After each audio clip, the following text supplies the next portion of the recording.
also talking about the East-West Bowl game, where the player introductions. Yeah. Where'd the idea come from? Okay, so we were sitting in the office one day, and Jordan says to me, he goes, he would play Madden all the time, and he was not a huge football fan. He wasn't a football fan, but he just happened to like Madden. And he said, Keegan, did you know that there is an offensive lineman who plays for the New York Jets, and his name is DeBrickashaw Ferguson? And I went, oh yeah. And he said, my man's name is DeBrickashaw. And I went, oh, my darling Jordan.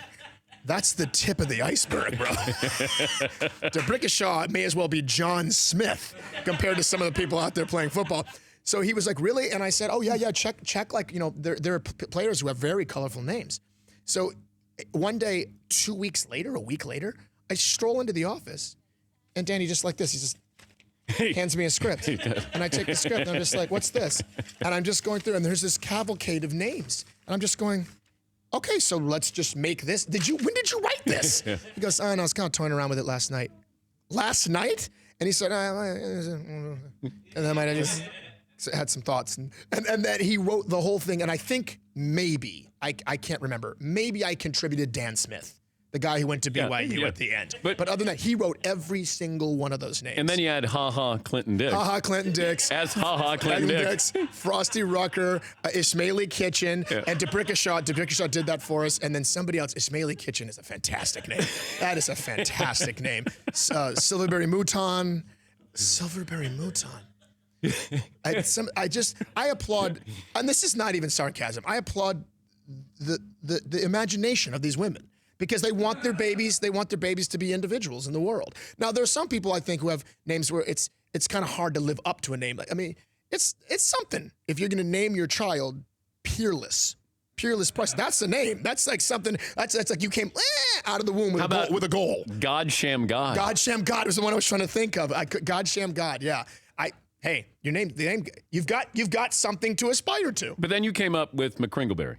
Yeah, so Jordan came up with it. Jordan made sure to put in schools that were important to me. So he put in Wayne State, he put in Adams State, he put in Penn State. And when I went to go do our homecoming a couple years ago, I had a McCringleberry jersey, and it was insane. It was absolutely insane. It's really the love that I get from my alma mater is really. But was Antonio Brown imitating McCringleberry when he got flagged the 3-pump?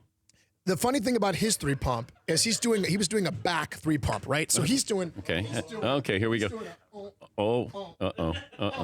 There we go. And McCringleberry's doing. That was a reverse. Pause it. And I was like, okay, Antonio, you get points for creativity there for doing the and double reversed it.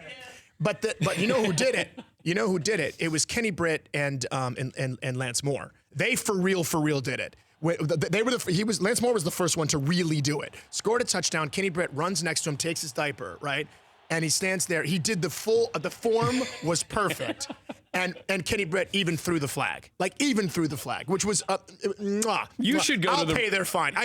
Jordan and I paid Von Miller's fine because he had perfect form on the 3-pump. The Dan Patrick Show, weekday mornings on Audience.